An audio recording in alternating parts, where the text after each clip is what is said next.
दोस्तों ये फंड आप देख रहे हो ना, ये लमसम और एसआईपी के लिए पूरी लाइफ टाइम अगर चुनना हो ना, तो मेरे हिसाब से मेरे लिए फंड काफ़ी सुटेबल पड़ेगा, जो कि आज आपके साथ मैं शेयर करने वाला हूँ। आप में से बहुत सारे लोग ये सोच रहे होंगे कि भाई म्यूचुअल फंड इंडस्ट्री में हजारों फंड हैं, इनमें से किसी एक फंड को अगर हमें चुनना पड़े और लाइफ टाइम के लिए उस फंड को रखना पड़े, तो क्या इस फंड को हम रख पाएंगे?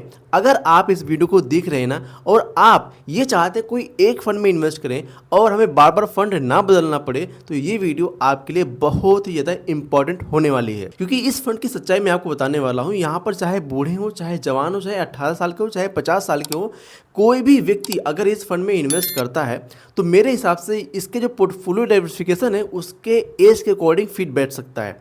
इस वीडियो में दी गई जानकारी केवल शिक्षा और जानकारी के उद्देश्य से है। कोई भी निवेश करने से पहले अपने वित्तीय सलाहकार से सलाह जरूर लें। मैं आपको यहाँ पे एक चीज़ दिखाता हूँ। इससे पहले बहुत सारे फंड में लोगों ने इन्वेस्ट किया था, जहाँ पर ये फंड उनके परफॉर्मेंस पे खरे नहीं उतर पाए, जैसा वो सोच रहे थे परफॉर्मेंस नहीं दे पाए। जैसे कि मैं कुछ नाम लेना चाहूँगा, मैं इनकी बुराई नहीं कर रहा हूँ। जैसे कि लोगों ने अपेक्षा किया था इनकी रिटर्न मिलेंगे लॉन्ग टर्म में, लेकिन ये फंड शुरुआत में बहुत अच्छे परफॉर्मेंस दिए, लेकिन कुछ समय से परफॉर्मेंस इनकी खराब रही है। जैसे मैं बात करना चाहूँगा एग्जाम्पल के लिए, मेरा asset large cap and mid cap fund, Motilal Oswal का mid cap fund, GM flexi cap fund, SBI small cap fund. दोस्तों इन फंड की परफॉर्मेंस कुछ समय के लिए यहाँ पर अभी सही नहीं चल रही है। पिछले 1-2 सालों में लोगों के जो लोग सोच के यहाँ पे इन्वेस्ट किए थे कि लाइफ टाइम के लिए इन्वेस्ट करेंगे, ये खरे नहीं उतर पा रहे हैं। दोस्तों फिर भी जो फ्लेक्सिव कैटेगरी है, फ्लेक्सिव कैटेगरी में जो फंड मैनेजर होता है, इसकी पूरी फ्लेक्सिबिलिटी होती है कि ये लार्ज कैप, स्मॉल कैप और मिड कैप, इन तीनों स्टॉक में अपना एक्सपोजर घटा बढ़ा सके अपने हिसाब से, ठीक है। लेकिन फिर भी ये फंड अच्छे परफॉर्म नहीं कर पा रहे इस समय। तो जो यहाँ पे मैं आज फंड बताने वाला हूँ, इस फंड में क्या है, इंडियन स्टॉक मार्केट का को एक्सपोजर मिलता है, साथ में यूएस का स्टॉक मार्केट का एक्सपोजर मिल जाता है, और यहाँ पर दोस्तों मेटल यानी कमोडिटी का भी एक्सपोजर मिलता है, और साथ साथ में डेट का भी एक्सपोजर मिल जाता है। आप में से काफ़ी सारे लोग गेस भी कर चुके होंगे कि आखिर मैं किस कैटेगरी का या फिर कौन से फंड की मैं बात करने वाला हूं। लेकिन फिर भी इस वीडियो को देखिएगा। मैं आपको जो यहाँ पे चीज़ें बताने वाला हूँ दोस्तों, ये इतना बढ़िया से यहाँ पे इन्होंने ऑर्गेनाइज़ किया है, इतने बढ़िया से इन्होंने अपने एलोकेशन रखे हैं, सारी चीज़ें आपको डिटेल में समझ में आने वाली है। और अगर आप लाइफ टाइम के लिए कोई एक फंड रखना चाहते हैं, तो इस वीडियो को जरूर देखिएगा, क्योंकि इस वीडियो में यूएस स्टॉक मार्केट से लेकर इंडियन स्टॉक मार्केट और कमोडिटी से लेकर डेट सेक्टर तक यहाँ पर इन्वेस्टमेंट आपको देखने को मिल सकता है। देखिए यहाँ पे मैं पहले सीएजीआर की बात कर लेता हूँ कि इस फंड ने पिछले 5 साल, 1 साल, 2 साल में कैसा परफॉर्मेंस बना के दिखाया है। और मैं आपको एक चीज़ बताने वाला हूँ, अभी पिछले 1 महीने से पिछले 1 साल से मार्केट बहुत ज़्यादा फ्लक्चुएट कर रही है।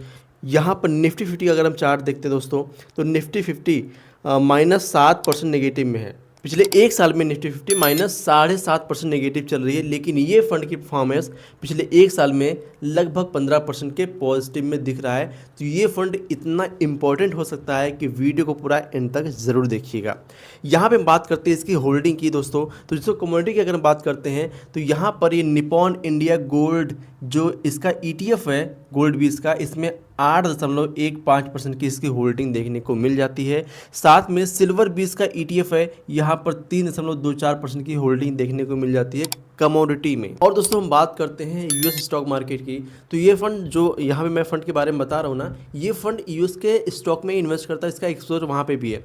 कौन कौन से शेयर हो सकते हैं, यहाँ पे स्क्रीन पे आप देख सकते हैं, जैसे एनवीडिया हो गया, माइक्रोसॉफ्ट हो गया, मतलब बहुत सारी यूएस की जो कंपनीज हैं, यहाँ पर इनका एक्सपोजर देखने को मिल जाता है कुछ परसेंटेज में। लेकिन इंडियन स्टॉक मार्केट में 98 कंपनी में पैसे इन्वेस्ट किए जाते हैं इस फंड में। और ये जो टॉप के होल्डिंग है ना, टॉप के 10 फंड, इनमें यहाँ पे 31.16% की होल्डिंग देखने को मिल जाती है। बाकी जो पैसे बचे हैं ये डिवाइड करके परसेंटेज वाइज इन्वेस्ट किए जाते हैं, ठीक है।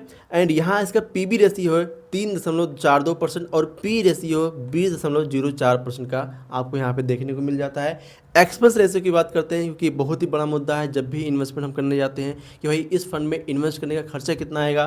तो एक्सपेंस रेशियो 0.32% का अभी इस समय जिस समय वीडियो रिकॉर्ड कर रहा हूँ है।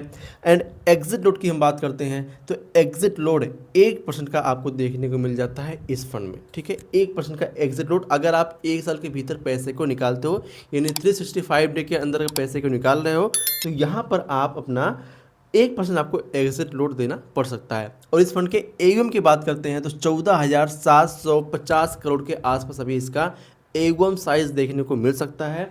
एंड यहाँ पर भाई इस फंड की एज, मतलब इस फंड को शुरू हुए कितना टाइम हुआ है, तो ये 5 साल 10 महीने अभी देखने को मिल रहे हैं, मतलब 5 साल 11-12 महीने, मतलब 6 साल आप मान सकते हो मोटे मोटा। इस समय जब वीडियो रिकॉर्ड हो रही है तो लगभग 6 साल के आसपास इसका समय हो चुका है। और मिनिमम अगर आप SIP करना चाहते हो तो 500 रुपये से मिनिमम SIP आप कर सकते हो इस फंड में। एंड लमसम की बात करते हैं तो 5,000 रुपये आपको मिनिमम चाहिए लमसम इन्वेस्टमेंट करने के लिए।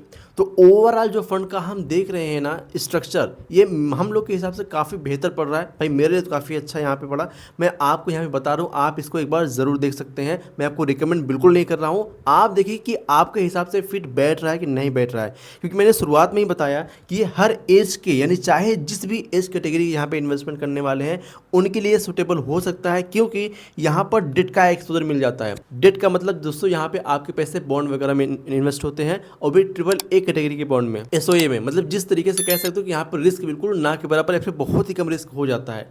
साथ में जो इक्विटी है यहाँ पर आपके पैसे इन्वेस्ट होते हैं। और इक्विटी में ऐसा नहीं कि सिर्फ इंडियन इक्विटी मार्केट में, Indian equity market plus US के इक्विटी मार्केट में पैसे आपके इन्वेस्ट होते हैं।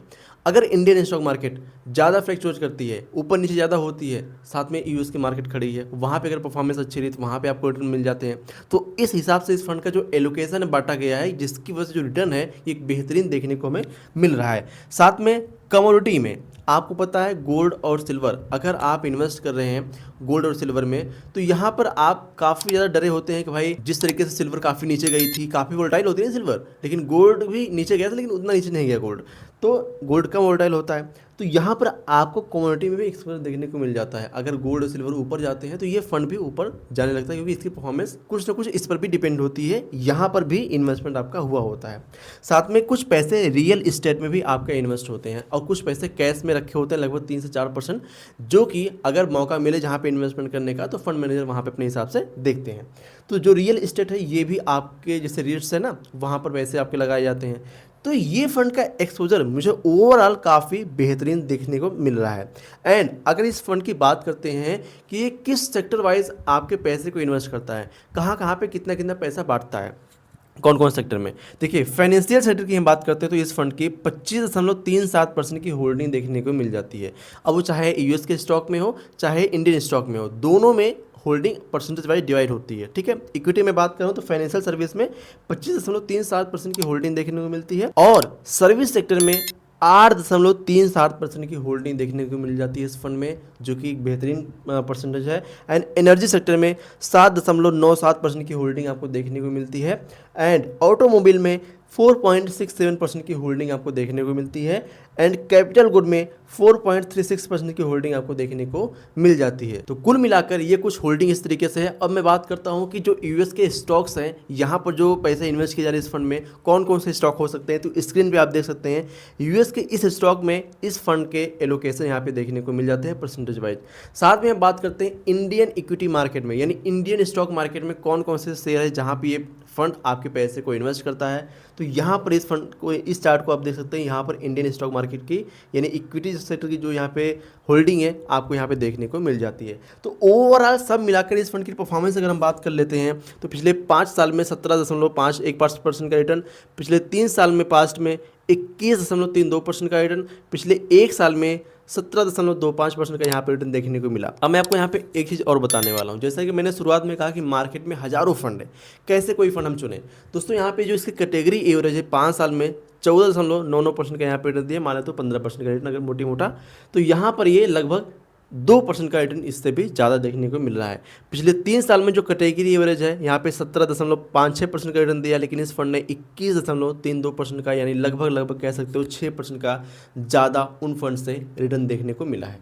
एंड लास्ट 1 ईयर की बात करते हैं तो इस फंड के 17.25% का यहाँ पे रिटर्न देखने को मिल रहा है, और अदर फंड उसी कैटेगरी में 11.56% का रिटर्न, यानी लगभग कह सकते हो कि 11.5% का यहाँ पे मोटी मोटा रिटर्न देखने को मिल रहा है। तो दोस्तों कुल मिलाकर जो इस फंड का एलोकेशन है, अगर लमसम के हिसाब से भी देखें और SIP के हिसाब से भी देखें, तो मेरे हिसाब से इनमें कोई चूक देखने को नहीं मिल पा रही है।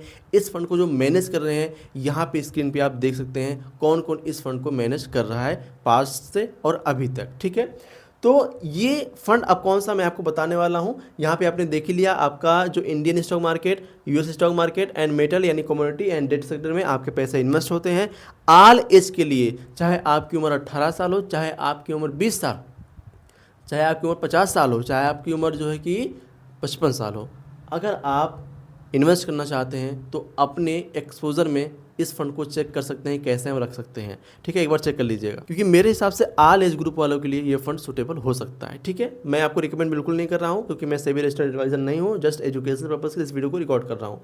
एंड अब हम बात करते हैं फाइनली उस फंड की कि आखिर कौन सा फंड है। इसका एगोम साइज 14,738 करोड़ का है।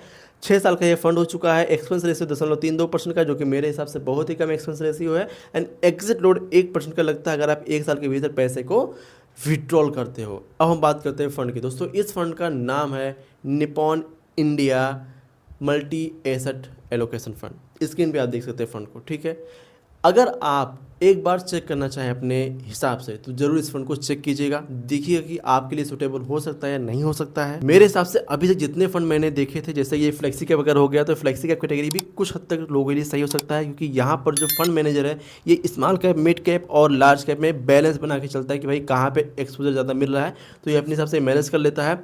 मोतीलाल मिड कैप जो है ये पीछे काफ़ी अच्छे शानदार रिटर्न दे रहे थे, लेकिन कुछ समय से इनकी परफॉर्मेंस गड़बड़ हुई है। साथ में जो Mirae asset large and mid cap है, यहाँ पर स्मॉल कैप है, ये तो भाई काफ़ी वोलेटाइल होता ही है।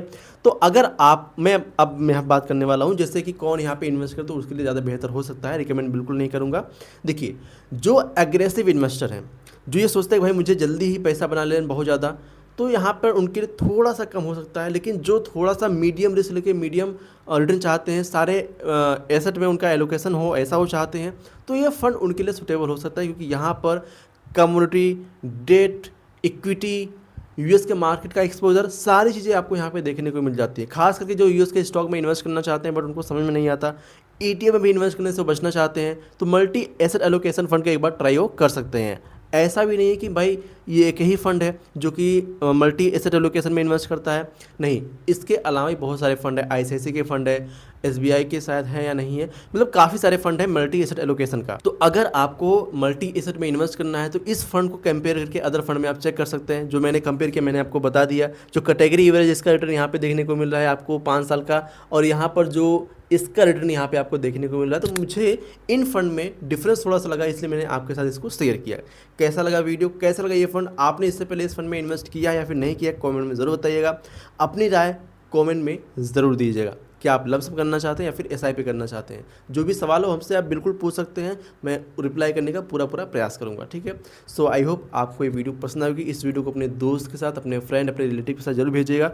हो सकता है वो भी इन्वेस्टमेंट करना चाहे और कन्फ्यूज़ है कि भाई कहाँ पर इन्वेस्ट करें, उनके साथ इस वीडियो को ज़रूर भेजिएगा। एंड हाँ, कॉमेंट में वीडियो की राय ज़रूर बताइएगा ये वीडियो कैसा लगा। ठीक है, और यहाँ पे अगर आप इन्वेस्टमेंट करना चाहते हैं, और आपको एक चीज़ पता होना चाहिए कि जब भी आप एसआईपी करते हैं, जब भी आप लमसम करते हैं, वहाँ पर एक काम करता है चीज़ आरसीए यहाँ पे आप देखने को मिल जाएगा। आरसीए आप समझिए, जिससे आपके कंपाउंड रिटर्न ज़्यादा अच्छे से मिल सकते हैं। अगर आपको कंपाउंडेड ज़्यादा रिटर्न चाहिए ना, तो दोस्तों आरसीए को आपको समझना ही पड़ेगा। तो आरसीए को समझने के लिए आप इस वाली वीडियो पर क्लिक कीजिए। मिलता हूँ आपको इस वीडियो में, तब तक के लिए जय हिंद, जय भारत।